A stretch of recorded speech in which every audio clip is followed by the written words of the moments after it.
Hello, my friends. What's up? Okay, so we got 100 questions for this week across DMs and the question box and the Discord and all of that. So many questions about studio building and acoustics and construction and speakers and all that kind of stuff. So there's going to be a lot to try to get through today. So when I get Spider and Ruairí on, we'll see if we can frame it in a way that starts out with the basics, and then maybe we continue it on the Discord. We may do a second one. We'll see. You guys let me know what ends up being valuable about all this, but lots and lots of people with lots and lots of questions about how to build studios and how to make their room sound good.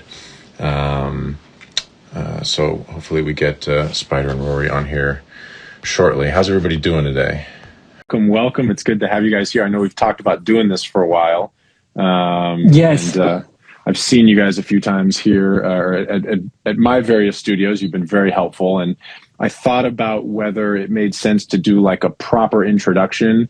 But in the interest of time, I will just say you two are the only people that I've ever really thought knew what they were doing with putting a studio together. You've helped out people like John, people like Kian, I think other folks, other friends. You guys are starting to get I think, very justified reputation as people who actually know what they're doing, that aren't trying to keep big secrets from people about how studios should sound. And it's appreciated. So welcome. It's great to have you guys. Excellent. I was saying just when I got on, we got about 100 questions.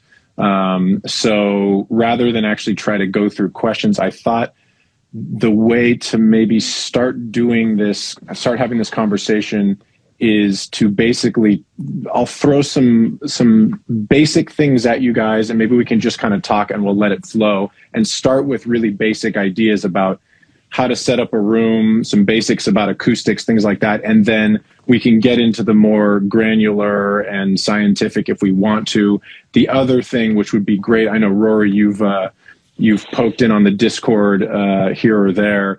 It might be cool if you're willing at some point to actually jump on the Discord and answer some of the more intense questions. We could also do another one of these or do something else, because there's a lot of terminology that people were throwing that I don't even know, like types of bass traps and things like that, which I don't even really feel qualified to ask about. So it may be the sort of thing where we could do some other kind of conversation, get into the deeper stuff if you guys are willing.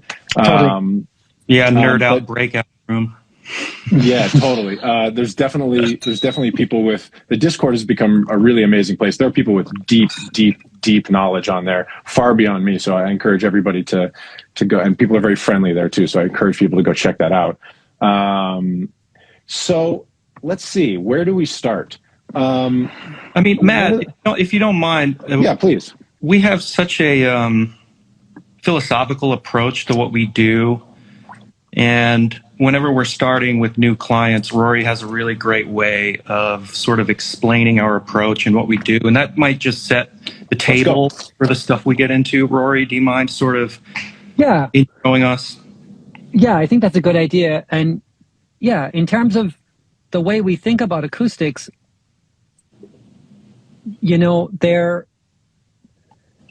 they serve a higher goal, a higher purpose. And if we do our jobs correctly, or anyone who's DIYing it, hopefully out of information today or whatever, or if you get someone else to design your room, or, however it goes, if it's done right, you should never think about it again. The acoustics are not something that you actively engage with or think about or interrogate. It should just become a canvas on which you can paint. A room where you can trust, and a room, Spider says it really well, where you can sort of follow your artistic impulses and know that, without being afraid that you're going to fuck up when you get to the car and that it's going to be a mess. Or when when the A&R comes by the room and they say, I love it, bounce it. And then you have this fear of like, oh shit, but I need to do my 19 steps where I have to check it on AirPods and check it in the next room and check it in my car and drive at 60 miles an hour. You can just say, yeah, bounce it, great, it feels great. So that confidence. So when we think about rooms, we think about that. You do it once if you can, and do it the best you can. But the other thing is that it's really in service of songs and creativity and music. It's not a sort of an end unto itself. You know, great speakers and great rooms kind of disappear and leave us connected. And hopefully, again, another theme of Spiders, hopefully on the same page. So if I'm working with you, I'm at the console and you're at the couch, or we're a team of 3 producers on laptops around the room, that we're getting roughly the same information, you know, as opposed to, I want the 808 to have more sustain, and you're like, dude, it's ringing for a week. Like, what are you talking about? So that just that, and that kind of resonance that happens when people can get on the same page sonically. That feedback loop. Yeah, it's very powerful. You know what it's like, Matt, in the session when you catch a wave and you're adding things, everything's coming together, everyone's feeling good, maybe a couple lingering questions, but when you've got technical questions in your mind, when people aren't on the same page, you get sometimes into these like toxic levels of doubt where things just aren't moving forward. So really our purpose, we go into these situations, one, to eliminate doubt from the experience, but also one of the major considerations is, how does the studio serve the client in where they're going? Yes. Like, what are they trying to do with their career, with their lives? Is it a mixer who'd rather be producing more? You know, is it the other way around? How can we leverage this studio and this expenditure to help people get where they're going? That's really the more interesting side of it. The acoustics is, like Rory says, it's a means to an end. I don't think any of the 3 of us, Kyle, Man, Rory, or myself, are all that interested in acoustics. I think we're interested in puzzles, and the technical side of it can get interesting when you start talking about the various trade-offs and maybe some new technologies, new approaches, but really it's about art. Our concern is about art, creativity, and ultimately well-being of the individual client and the whole community. Yeah, well, that's great. And I feel that when I hang out with you guys, that when you help me put together my temporary spot in Malibu, now my temporary spot here on the east side. One of the things, I went over to our friend Kean Reardon's room, great mix engineer who's been on the talks here, the streams here. His room sounds amazing. He's obviously got a lot of skill as both a mix engineer, and he's built studios, and yet he also had you guys come in and help with some of the finishing of his room, or I'm not sure where in the process, but that room sounds amazing. And it's actually something that you guys touched on there, which is that room sounds great pretty much no matter where you are. You're sitting on the back couch, you're sitting in the listening position. I think for a lot of people that are watching these things, it's people who spend a few grand on equipment and are in their bedroom, and far and away the biggest question is some version of, how do I make my apartment sound good? How do I get bass response to be any good? How do I make it sound good in here with limited resources in a little square box? And what do I do about it? Maybe we could start by saying, maybe you guys could give me a little thoughts on what is actually the ideal room acoustically, not obviously aesthetically, creatively. There's always going to be compromises. It's nice to have space. It's nice to have windows. It's nice to have, you know, a bunch of instruments, and maybe you're doing it in the house. But what are the things that are, what are the ideal things for acoustics? You could either talk about what's the ideal room, or what are the problems with most rooms. I think maybe fundamentals, Rory.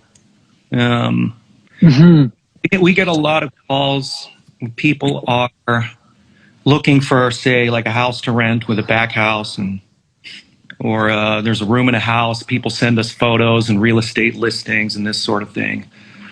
And there are certain things you want to consider when you're looking about, you know, for locking in a lease, and you're going to have to work there for a while.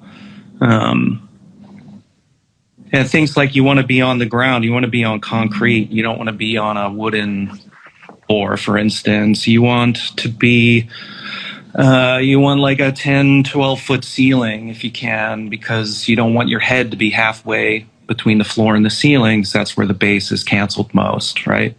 So you want a high ceiling, you want to be on concrete, you want to be on the ground, you want to be symmetrical in the room, so you can get the left-right imaging. And this is, sorry, this is because if you are... Sorry, go ahead. I'm sorry, just say, so the reason for symmetry, can you talk about that, where you don't want to be in the middle between, you don't want to be evenly in the middle between the floor and the ceiling, because, you know, because sound waves are moving air, and if things are equidistant, they're going to cancel in the middle? Yeah, I think Ruairí will give the modal explanation. Yeah. By being dead center between any boundary is sort of problematic. I mean, we can get into that if you want, Ruairí. Yeah, I mean, let's zoom out for a second. Yeah. And then we can maybe break down the specifics. But let's say, what is an ideal room? I think the first question we would come back to you with is, what's it for? Mm-hmm. So again, back to this, we're building you a tailored suit. So if it's for collaboration, that's very different than if it's for mastering. You know, if it's for scoring, that might be a different set of trade-offs. Like we have several scoring clients right now versus someone who's producing EDM. So and of course, a good room is a good room. You can write a score in a room where you make EDM and vice versa. But there are definitely getting clear on what it is you want to achieve, because if you've got limited resources, if you're in a bedroom, you probably can't be all things to all men. You know, you can't get everything right all the time. So out of the gate, you're going to have to pick compromises, and making those intelligently is a big part of what we do. It's kind of where we add value. And as a thing we're trying to teach people, that's the most important thing, is if you can limit your sort of use case and know exactly what it is you want to optimize, you can make very clever trade-offs and really make even sort of small bedrooms sound very good, at least in one spot. Yeah, and make this count. Yeah. Yeah. So the first question will be, what's it for? And then if we say, okay, let's say it's for most of your listeners are going to be writing, producing, mixing, probably fairly modern music, right? So let's imagine that's our notional client, and we're saying, what's the ideal room? The ideal room is a room that's comfortable and that gets out of the way, where the record, the art, the song, the collaboration, the energy is the focus. So if we want to get a little more technical, we're saying we want a frequency response that doesn't have a bunch of peaks and dips, because obviously, you know, if you're hearing too much 2K in your room, you're going to make mixes that are shy in 2K when they take them out to the world. So we want an even response. What we don't want, which is a very big misunderstanding generally, is a flat response. Everyone talks about flat, and you can use SonarWorks or Trinov to impose a flat response. You want your low end rising at the bottom. So you want, if you were to look at a proper measurement of a room, a single speaker, you probably want, I would say, a 6 dB rise. Like, say, if we looked at 10K on the top end down to, like, say, 20 hertz, we want a 6 dB rise towards the bottom. And if you tune a room so that it's completely flat, it will sound very lean and wrong to sort of general ears, right? So when we say flat, what we really mean is a rising bottom end, and what's most important is we don't want a lot of peaks and dips. The second thing that is almost completely ignored in the common conversation is what we call the time domain response. And it is very tricky if you haven't thought about this before to sort of communicate it, but it's what happens to sound when it leaves the speakers and enters the room. How long does it hang around for, right?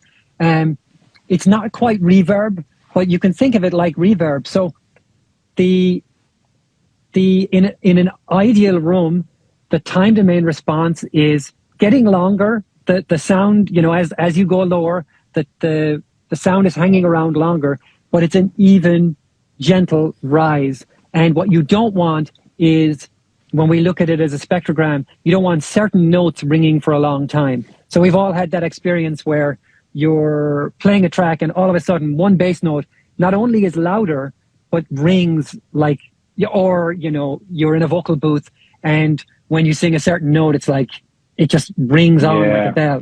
So that's the time domain response. And really, that's at least as important as the frequency response, and probably more so. Now, that's the perfect studio. That's very hard to do in small rooms on a budget.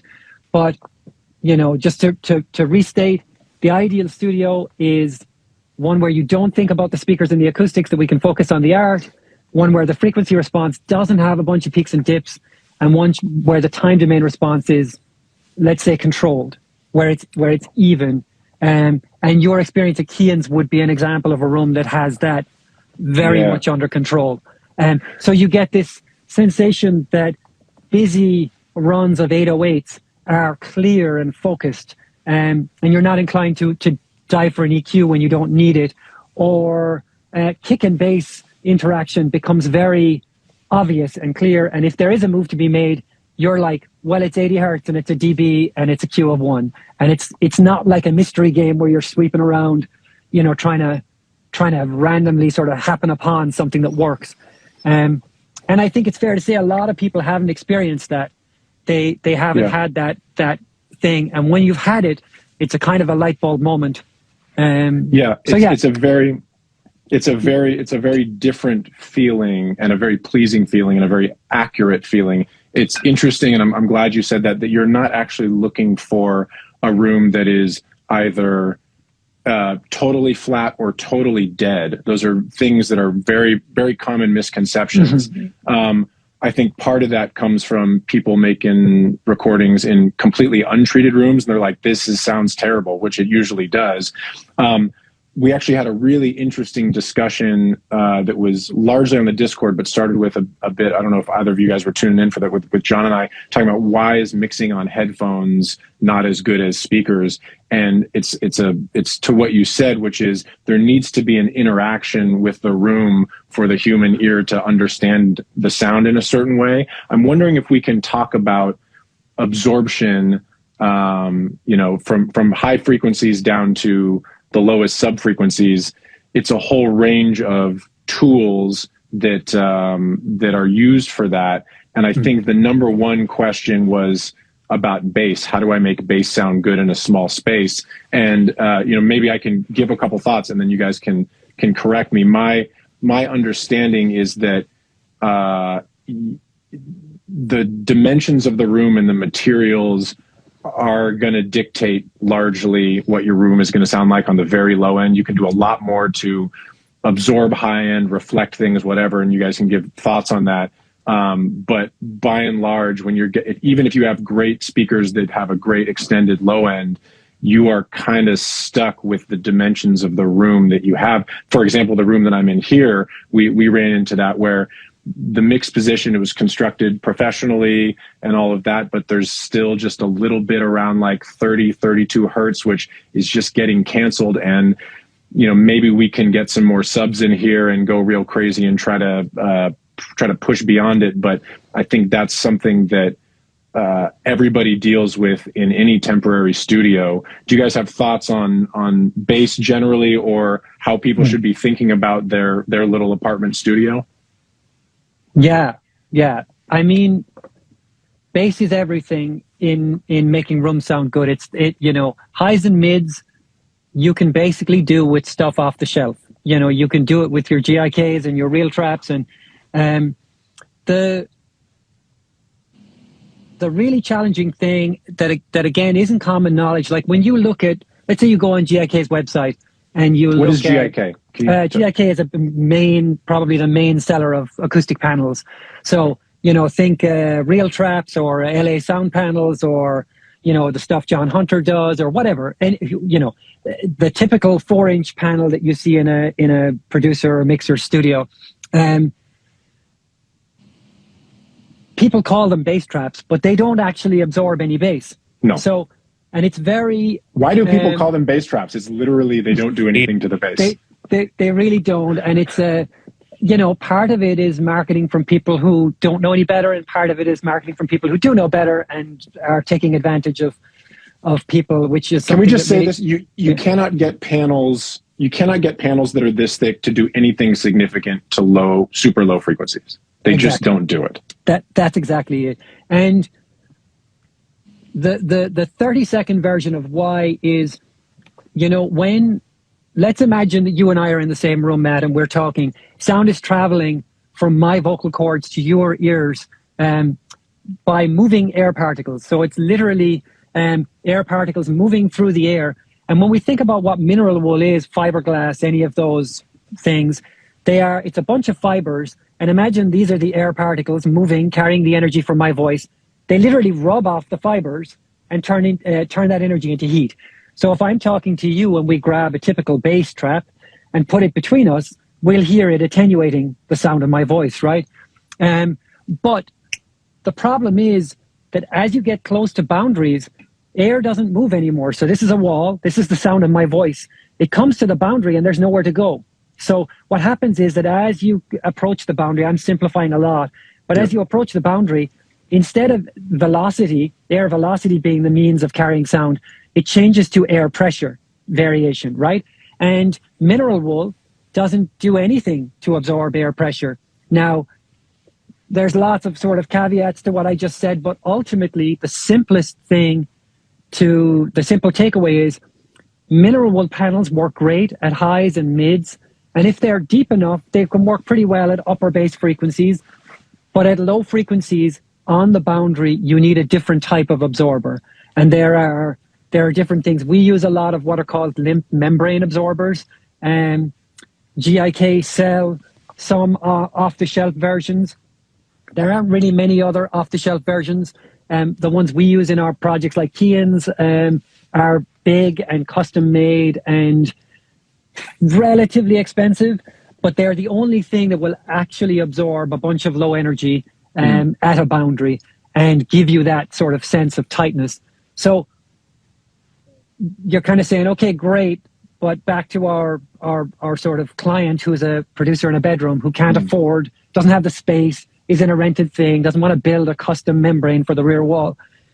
The way we think about small rooms is that you're not going to, we can't absorb that energy and we can't afford it, So what we do is put you in you and the speakers and maybe the client couch in the couple of places where the bass response is the best behaved. And in regular kind of square or rectangular rooms, that's fairly predictable. There are a couple of key places in the room where the room modes sort of interact in a fairly benign way. So it won't be perfect, but it'll be better than anywhere else in the room in terms of evenness and the time domain stuff. Can you break down what, again, it'd be the easiest if we were in a room and we could just walk and show it, but I think that would be super helpful to people because as we talked about, a lot of the people who are going to be watching this are people in little square or rectangular rooms. You said there's a few, and I've noticed this the couple of times we've been together in the studio. You guys are both thinking about, okay, would it work here? Maybe we move the speakers here. Maybe we adjust this. Are there some either places that people can start in the way they think about it to just move their speakers? Is it against the wall? Is it 30% into the room? Are they in the equilateral triangle? Can you break down some of that stuff? Yeah. Before I do that, let me say one thing because we're going to reference it a lot. Let me explain what room modes are. Room modes, yes. So pretty much everyone who's listening has had the experience of being in a room and being in one place where the low end is blowing up and then moving somewhere else. Like typically you go in a producer's studio, you go sit on the couch and the low end is just crazy. And then back and in the corner is always where it is. Exactly. And you go to the mix position and it's either correct or maybe sometimes even missing low end. So what's happening is, and again, I'm going to simplify enormously, but please. The way to visualize this is when you pick up a glass bottle and you blow in it, it rings with a note. And that note is sort of determined by the diameter of the bottle and the volume. Smaller diameter, smaller volume, you get a higher note. So what's happening is a sound wave is being sustained between the two sides of the bottle, and it's ringing, right? And the same thing happens in rooms. So between every boundary, between the left and the right wall, the floor and the ceiling, and the front and the back wall, we have resonances, natural resonant frequencies. And that the frequency is determined by the distance and the actual dimensions, yeah. Exactly. And they're very predictable in a typical sort of concrete room. There's more caveats there. But so what that means is, let's say simply between the left and the right wall, you get several modes. And in a typical room, let's say your primary mode is going to be 50 hertz. And what that means is that there's a standing wave at 50 hertz between the two walls. So if you put in energy at 50 hertz, it's going to want to ring like that bottle between those two things. And it doesn't ring quite like a bell. What it rings, sort of this sustained energy is very predictable. What happens at the wall, you get a boost in energy. In the middle of the room, you get a big dip. And at the wall, again, you get a boost. Can you think of it really, can you think of it like people see waveforms of 808s or really anything on the computer? If you can think of the sound pressure in the room essentially as giant waves that are canceling in the middle and amplifying each other in the corners. Is that a version of what it is? Kind of, but that'll lead you astray once you learn a little more. So it's I'm here to learn. But yeah, there's so much stuff trying to get it as simple as possible. Yes, so I appreciate it. Let's the one thing what we can sort of map on to sort of producer mixer language is sort of the idea of harmonics. So every room mode, there's a primary mode, a secondary mode, a tertiary mode.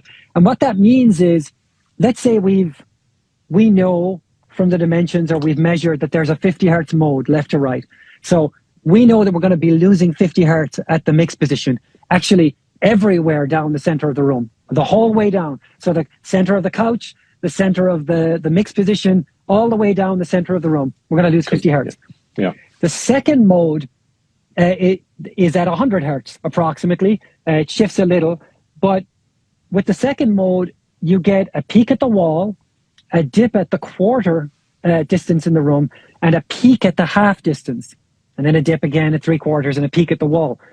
So now we've taken our perfect room, and just with the first two modes, we've got a dip at 50 and a peak at 100, which is already causing us heartache because that sucks.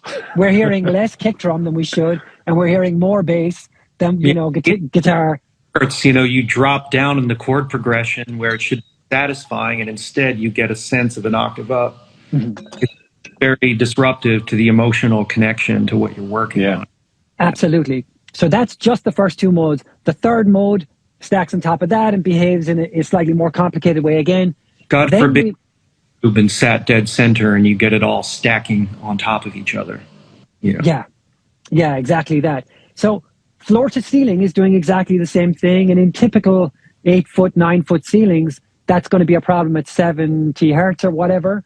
And as Spider says, a huge problem is that a typical person, dude, 5'10" or whatever, sitting in a chair, his or her ears are going to be about 4 feet off the ground. And the typical ceiling is 8 feet. So we're right in that 70 hertz dip. So now we've got a 50 hertz dip, a 70 hertz dip, 100 hertz peak, 140 hertz peak. And we haven't even accounted for the front to back yet, which is usually the most troublesome. So what are we going to do? It's very rarely a good idea to be off-center, left to right in the room, because it shifts the image too much and makes panning decisions very difficult.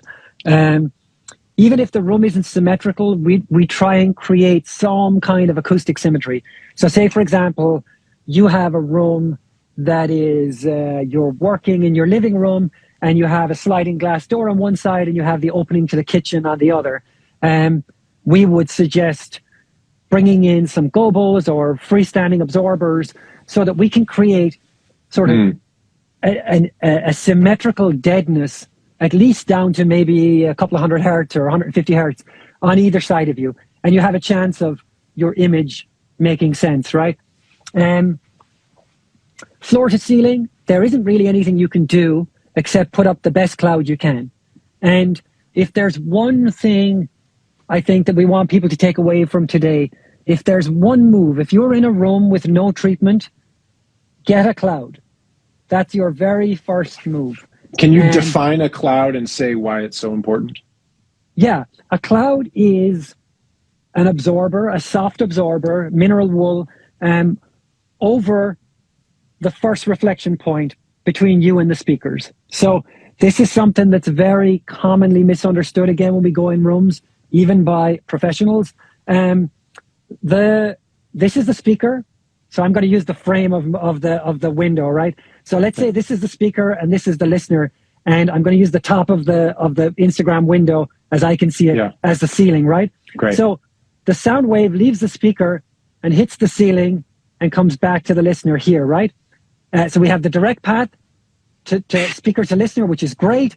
This path is longer and it's going to arrive out of phase and it's going to cause ugly cancellations. We want to absorb that up here. Now, what we don't want to do is put a cloud over the speakers. It's nice to have a cloud over the listener, but it's less important than it is to have it at the halfway point. So typically what we'll do is a 4-foot cloud, and it lives sort of just at the edge of the speakers, all the way over the first reflection point, and hangs just over the listener in a typical domestic scenario. You can get those from, you can build them, you can get them from GIK, Real Traps, LA Sound Panels, John Hunter.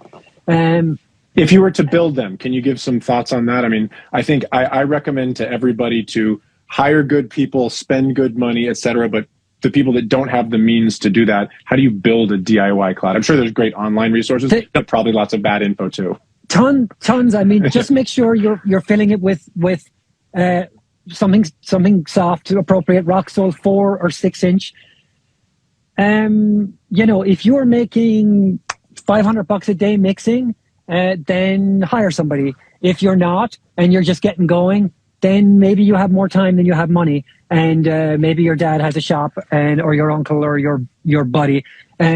So it's for people starting out. Sometimes it makes sense to build it, sometimes not. But it's a fairly significant thing hanging off the ceiling. It's nice if it doesn't come down and break your gear or your head, your client's head. So you want to know that it's going up there right. And it looks nice, Yeah. Unless you do it, Yeah, exactly. A little Instagram friendly. So a cloud is a soft absorber, 4 inches deep. Usually we go 5 or 6 feet wide, 4 feet deep this way. 4 or 6 inches deep. Sometimes they have wooden frames. Sometimes they have a soft edge, which we prefer. There's plans online for both on YouTube. Hung on wire or chain. A question that we often get asked is the kick. So again, back to speaker, listener. Sometimes people will put their cloud and you'll see it with this crazy angle like this. And that's not great. You can put a little kick in it, maybe 3 or 4 inches total. Going more than that is not ideal. The other question that's very commonly asked is, God, on my hand. The other question that's very commonly asked is, how high should I have the cloud? And it's a trade-off. The lower it is, the better it performs, and the more it encroaches on your space, right? In a typical 8-foot ceiling, we're putting the bottom of the cloud, the bit you can touch, at about 7 feet. Typically I'm like 5'11". When I walk in a room, I put my hand up, outstretched, and that's where the cloud lives. And that sort of tends to work for comfort, and it's a reasonable trade-off with getting it further from the ceiling. So just a last point, just to double back to why we want to be far from the ceiling. The further we can get the mineral wool off the ceiling, the further into the velocity zone where the air particles are moving, we can live, and the more effective the mineral wool is. The closer we get it to the boundary, the less low frequency it absorbs. And given that we're aiming for 70 hertz, probably, 75 in a typical home studio, we want to get it, if we can get it a foot off the wall, that's a big win. And one thing that is kind of counterintuitive, if you said to me, oh, you know, I've got stacks of insulation, I can do a 12-inch cloud. Counterintuitively, a 6-inch cloud with 6 inches of air behind it is almost as good as a 12-inch cloud if you do the modeling, and so that air gap is useful to us, so we can use that and get value out of it. Well, it's one of the things that I noticed when we were at my Malibu spot. Is the first time I'd heard people say, "Well, what are the good reflections? How is the sound going to bounce around the room such in a positive way?"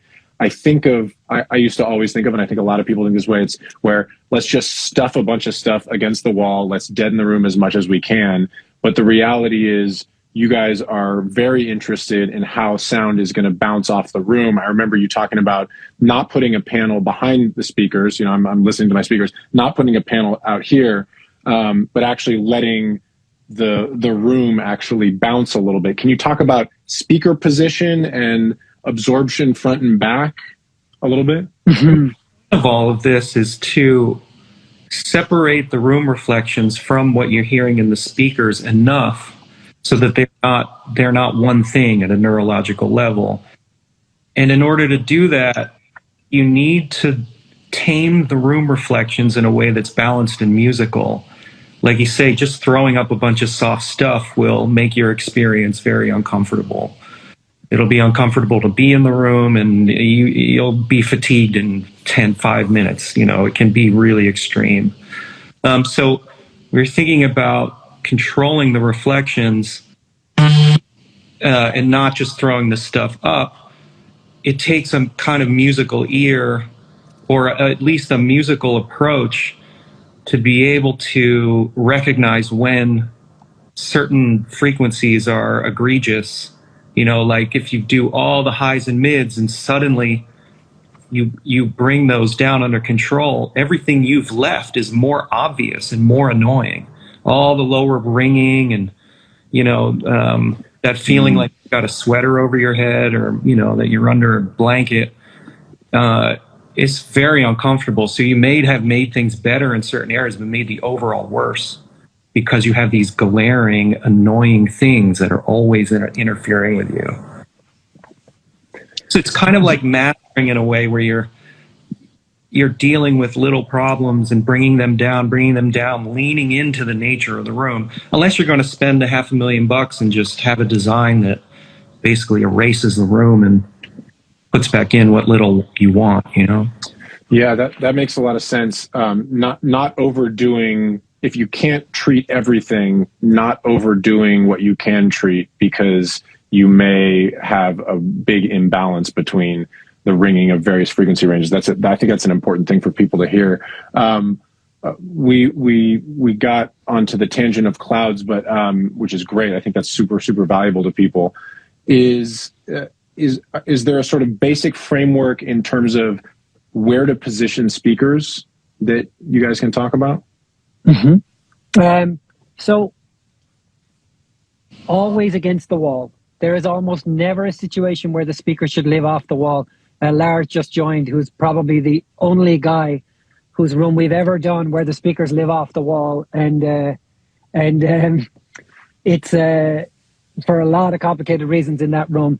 But generally, with typical near fields, you know, the ideal place for speakers to be is in the wall, and most of us can't do that. So on the wall. Why is that? Why is in the wall ideal? Well, you know, we think of speakers as being, you know, back to, I'm going to use my hand model again. Please, it's great. We think of speakers as sort of radiating sound, you know, something like a flashlight. You know, they send sound towards the listener like this. And really, it's not that obvious, but it doesn't work that way. So at very high frequency, at 18 or 20K, it's almost like a laser, right? It's very direct. And if you go off axis, you know, 45 degrees, you're down 6, 8, 10 dB very quickly, right? You lose a lot of energy. As you go down in frequency, that sort of cone of light, of sound, opens up and becomes broader and broader. And at a low enough frequency, a speaker actually radiates sound like a sphere. It's just resonating everywhere. It leaves in every direction. And what that means is that so I'm going to use the frame of the Instagram window again, right? As our boundary. So this is the speaker, the listener is over here. So imagine 4K, the bite of a snare leaves the speaker. None of that goes backwards. It all goes forwards, and it sort of, has a fairly narrow dispersion, hits the listener, great. But at 50 hertz, it's leaving like a sphere, right? I'm trying to make a sphere shape with my hand. Mm-hmm. And the problem with that is, so we have a wave front that leaves the speaker and goes forward, but at exactly the same time, it leaves the speaker and goes backwards, hits the boundary, and reflects back out of phase. So now instead of having one speaker or one wavefront moving from speaker to listener, we have a pair that are out of time. And the net result of that is like having two channels in Pro Tools with delay compensation turned off and the plugins fucked up. Great analogy. An ugly mess, right? We've all had that experience. So by putting the speaker at the boundary, the energy that wraps around the speaker, the energy that leaves basically the rear energy, it isn't really rear energy, it's front energy that's making its way backwards, but that energy is reflected immediately. And those two wavefronts, they're not perfectly aligned, but they're so close that at low frequency it almost doesn't matter. And so that has a great effect on the frequency response, on not putting a bunch of peaks and dips, but it also has this musical effect of making the sound feel sort of coherent and it feels in phase. It feels like it's speaking properly, yeah. So speakers always against the wall. Okay, so you go in a typical room, and there is we're in a typical bedroom. It's 11 by 16, right? And so you say, should I set up against the 11 wall or the 16 wall? Almost always, we're setting the speakers up on the short wall so that we're firing down the length of the room. And the reason for that is we talked about modes, primary mode and second mode.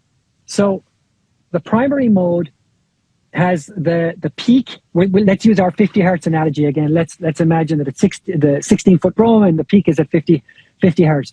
So at the front wall, it's peaking at 50, and in the middle of the room, it's dipping at 50. But a quarter way in the room, it's actually flat at 50, right? Almost. So great. We want to be at a quarter way in the room. But our second mode, a quarter way in the room, is peaking at 100. So that's no good. Our second mode is flat at a third of the way into the room. So what we end up doing when we don't have real low frequency treatment is generally positioning the listener somewhere between a quarter and a third of the way into the room. And there are lots of other complicated interactions that sort of map onto this, how things are interacting left to right and, all sorts of other stuff. But ideally, front to back, we're landing somewhere between a third and a quarter way into the room. And in a small room with near fields, if we shoot down the short dimension, that's not possible, because a third of the way into an 11-foot room might be 3.5 feet, and you just can't get that close to the wall. So by being on the longer axis, we can generally put the listener at that 1/3, 1/4 sort of cheat spot. Now, it depends on a lot of things, but if you said to me, I've got an 11 by 16 or a 10 by 15 or a 9 by 12 or whatever, if we couldn't see it, we'd be like, set up on the short wall, put your speakers against the wall, get the height of them correct, so that your ear is between the tweeter and the bass driver, assuming you have a two-way, and get the height correct, get a cloud at that halfway point, and position yourself at that sort of quarter, 1/3 point. That's a good start point. After that, then you would be on to sort of like what we do about the first reflection points. So we've dealt with the ceiling, which is one of the first reflection points. And then you have the two walls. And how wide the speakers are from each other and how much they're towed out is also, accomplished musically. It's like focusing a lens, and like Rory says, it depends on everything. So Maggie's asking the height of the speakers again. Really, like your ear height, you want to be between the tweeter and the bass driver on a two-way, whatever the acoustical center is of the speaker. With PMCs, I know that holds true. The consistent throughout the whole range, and the way they think about like where the tweeter placement is, and that's a whole other topic. But really, when you're getting the height and there's a little room for preference on the height. I tend to sit a little. I want my ear a little lower. Again, these are complex things and nuanced things, but there is some room for preference in almost every dimension. But there's also, these kind of rules, like if you've got the speakers too far apart, you sort of get a hole in the vocal down the middle. You get like the vocal does not appear as forward as it should, and consequently the level is off. And also the sort of punch of the upper bass can be lost as you go wider. So you're setting the width, using your ears in a musical way, where you're trying to get them wide enough where you get immersive image. You get the width, but not so wide as to lose your center focus. And the same thing with the low end. It's nice to have that deep, the low end reaching down lower, as it tends to do as you move towards the corners, and not at the expense of the punch. So it's all a sort of balancing act. And when somebody asks, how should I do it? I'm like, it's like asking a cinematographer where to set the focus on a scene. It's like they don't know till they're in there and doing it, and then what does it mean emotionally? It's complex. Yeah, absolutely. There's sort of two questions. We got about 10 minutes left, and it seems like there'll be lots of follow-up. So we'll figure out how to address more of these questions. It's already been super valuable, I think. The two other things I wanted to address. Well, maybe the first thing is for people that are young and have not built studios before, have been making records for a short amount of time. I actually don't even know exactly how to frame the question. How can they, there's some questions about this. How can you train your ears to know what's good? How do you know? I mean, the answer to so many of these things, in whether we're talking about snare drums or whether we're talking about songwriting or whether we're talking about building a studio, it's use your ears and go with your heart and that sort of thing. How do people train their ears? One of the things that I know, the only answer to this question that I have, which you guys have a playlist, Kian has a playlist, John has a playlist. I have a playlist of songs that I know very well, and I've listened to so many times. I know how they're supposed to sound, especially with low end.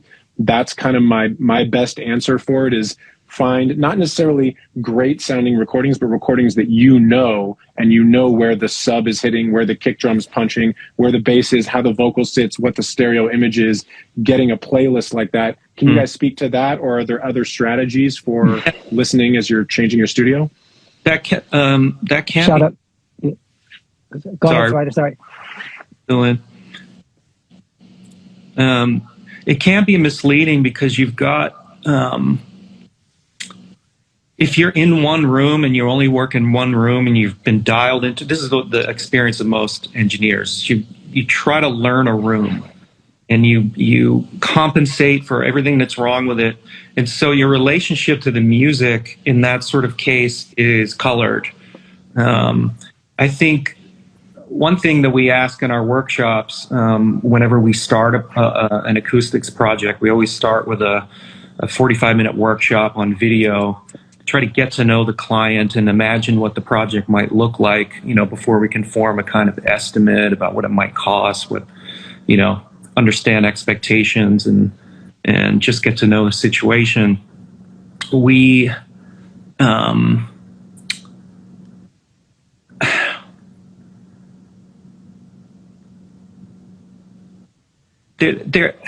one of the questions we ask that I find really most informative is like, what is the best room you've ever heard, or the best room you've ever worked in? Like, we're trying to set the bar for what good is. And we find that 99% of our clients haven't really ever worked in a situation where they could work purely on intuition. They've always worked with this cognitive burden of translation. And so I think one thing that Ruairí and I have that is rare is the experience and the reps, taking the same music, same converter, same speakers, the same chain, and taking it from room to room, day after day, after years.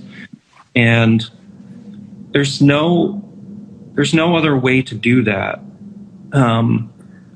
unless you work in an incredible room and can notice how the music is corrupted. So I'd be a little hesitant about how closely we pay attention to the music we think we like and use as references, because very often that changes once we do people's rooms. Maybe there's some advice in there about people who are record makers of any kind trying to spend time in lots of different rooms. Yeah, it's just a general piece of advice, like out good rooms. I mean, this is just a basic problem we're all dealing with as a community, that we're all sort of fending for ourselves and working alone a lot and trying to figure these things out on our own. Or we go to the internet, where actually the smarter you are and the more driven you are, you go to the internet to learn acoustics and you're worse off. I've been trying to think of another field that's like this. I haven't come up with it, but I mean, you can learn how to barbecue online. You can learn a lot of things online. Acoustics and studio design just doesn't seem to be one of them yet.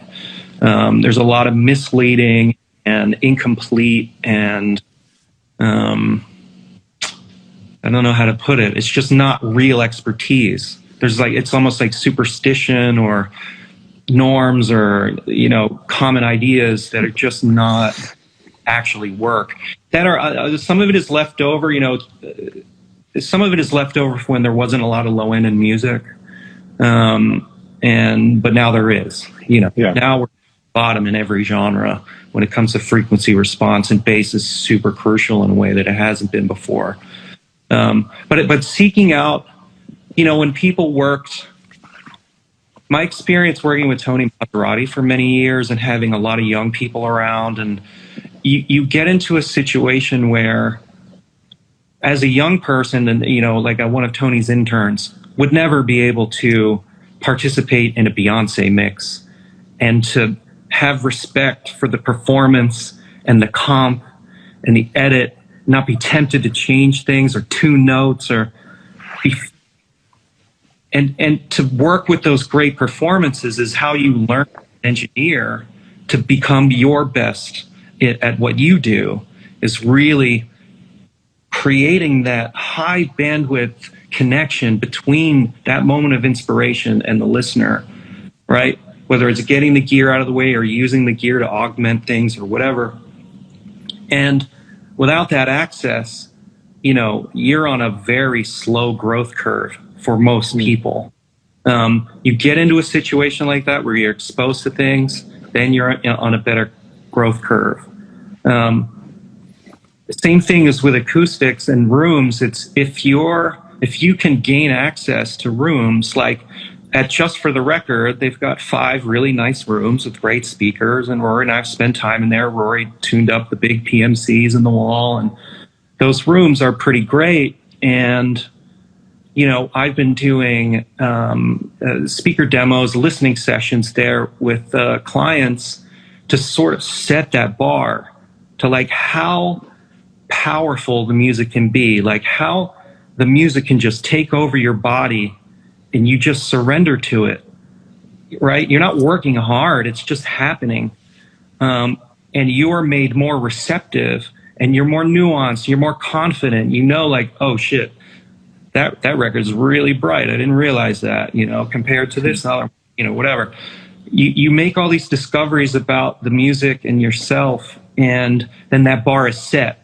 And then you're more motivated to fight to make your own room to sell the gear you're not using and to raise the money for, for the project of confidence, puts you in a far better position to make all your mix decisions, all your gear choices, all your miking distances and angles, all these other choices become much more clear, much clearer. So it's really only through each other and connecting with each other that we can do this in most cases. It's I would say near impossible for somebody coming up to just go to the internet and figure this out. I've never seen it. Yeah, it's a really great set of analogies. I think it's part of your guys' ethos, my ethos, and a lot of the engineer community, songwriter community, producer community, that collaborating and being in each other's worlds continues to provide value that I didn't really understand maybe a few years ago. I mean, even last week in the same day as it was after you guys were here, I have my setup here. I went to Tizio's place and checked out his setup and hung out in there for a while and listened to a bunch of stuff. Then I went to Kian's place and hung out there and listened to a bunch of stuff. And I was listening to a bunch of the same recordings, things I was working on, and just jumping between studios. All sounded great, all sounded slightly different, very, very informative about what I wanted to hear, what I liked hearing, what the recordings sounded like. I think maybe the piece of advice that, not everybody has access to A-level studios, but going in other people's setups and collaborating and even just hanging out and being in other people's studios and listening to stuff you're working on will give you some of that ear training. We got a couple of minutes left. I wanted to throw one more because this was probably the other most asked about topic was subwoofers. Should I have subwoofers? Should I add subwoofers? How do I do that? Does it matter? I don't know. Can you give a riff on subwoofers? Subs are obviously it's incomplete. It'll be an incomplete analysis, but a lot of people are asking. Yeah, people want subs. They want low end, right? They want low end, like you said. That's all music genres have lots of low end now, and people are aching for it. And rooms have lots of, room modes cancel out a lot of low end. Can you give some thoughts? Yeah. If your low end is being cancelled because of room modes or because you're in the wrong position or the speaker's in the wrong position, it doesn't matter how much energy you put in. It doesn't matter what size speakers you have or how many subs you have. That's not going to help you. So if you have 8 subs like Dre at the front of the room, but you don't have any bass treatment and you sit in the middle, you're not hearing low end. It just doesn't. And you can add 8 more and it still won't matter. So subs, do we want to hear low end? We absolutely do. Is a sub the best way to do it? Sometimes it can be. Sometimes, what we often say is, look, why buy a speaker that doesn't do what you need and then add a solution, a Band-Aid at the bottom end? If you're buying a two-way, whatever, Genelec, Dynaudio, ATC, whatever, and adding a sub or 2 at the bottom, maybe you need a speaker that can make that low end in one package. And there are options for that from various people. Obviously, we love PMC. I work with them, own them. Spider works with them. So a speaker that does what you need, I would say that 98 or 9% of the subs I've ever heard in rooms, just going into a room for the first time, were set up, were in the wrong place, tuned incorrectly, often introducing more problems than not. When you think about in a small space, let's say we have good near fields, okay, the low end rolls off, let's say it's at 50 hertz and it starts rolling, and maybe it's a 12 dB per octave roll off. And it's like, okay, I don't have a great information at 40, but I have some, and I can lean in and sort of figure out what's going on there. It's not that loud, but it's kind of relatively uncorrupted. Once you add a subwoofer, you have low end arriving from 2 different speakers with different phase relationships. And here's something I just wanted to say today is people talk about phase like it's a binary, like it's in phase or it's out of phase. Phase, you can be in phase at 100 hertz and out of phase at 150. It's by frequency. And quite often when you are bringing speakers and subs together, you're bringing 2 roll-offs together, the high pass of the speaker and the low pass of the sub.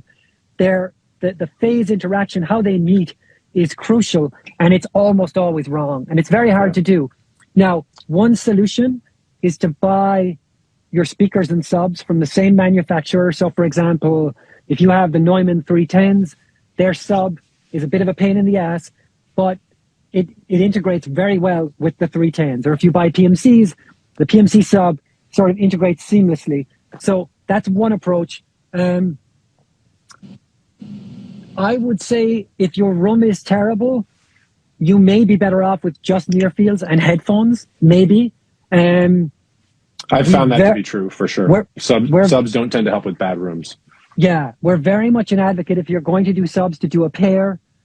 Although thinking of the sort of the guy or girl who's got a couple of grand and who's just getting going with a laptop, that we know that's overkill. But even a pair of like KRK subs is better than one Genelec sub, for example. You know, I would rather a pair of cheap subs in the right place than one good sub, you know, that's compromised in its position. Yeah, so subs, the answer is, I guess it depends. First, excuse me, I would ask the question, can I afford a speaker that will do it all in one speaker so I don't need subs? So even something like a, I mean, most, you know, it depends what you're doing, but something like the 228 you have or the new PMC 6, that has enough low end to do a mix on without subs. You know, are you going to fill the room with some producers and clients there and really bump it like mains? You're not. But for making decisions and choosing sounds, it's enough, you know? Yeah. Well, great. Well, Spider, Ruairí, thank you guys so much for coming on here. It sounds like, based on the chat, which was blowing up and making both Spider and I laugh a little bit while Ruairí was saying very important things. It sounds like people have lots of follow-up questions. I'm going to jump on the Discord for a bit after. Maybe we can maybe do a time where Ruairí or Spider, if you want to jump on there as well on the Discord, give some more thoughts. We'll probably do a part 2. Chat seems to be very excited about all this. So thank you guys for taking the time. Really appreciate it. And let's do it again soon. Yeah, would love it. I realize it's kind of quite unsatisfying because we give the answers are all, it depends on everything, but it really is a complicated, it's like, how do you mix a song? Well, that depends on everything, right? What kind of song? Is it a console? Is it in the box? You know, headphones, speakers. So it can be unsatisfying. I can't jump on the Discord today or really any time this week, but I would love to do a part 2. Yeah, and make a window where we can gather the questions and go in. Maybe over the holidays or something. Yeah, absolutely. This felt very much like a tease, so we should where we can disseminate more. Yeah, there's no end to this stuff for sure. We go real deep. I think the right format for this is some kind of like Zoom thing where we've got 40 people and they can actually ask the questions and we can go into their specific problem. And some sort of like, modeling so that people can start looking at other people's problems, because otherwise it's hard to generalize it and make it useful for people, you know? Well, I think we got some good stuff about clouds and speaker position in rooms. I think it's going to be very helpful to people, and then we can go deeper, and maybe we'll find another format for it. We'll do a part 2. Love it. Yeah. Unfuck Your Studio. Go follow them on Instagram. You guys are great. I really appreciate you taking the time. Yeah, you too, Matt. Thank you. Thanks, guys. Peace, guys. Take care.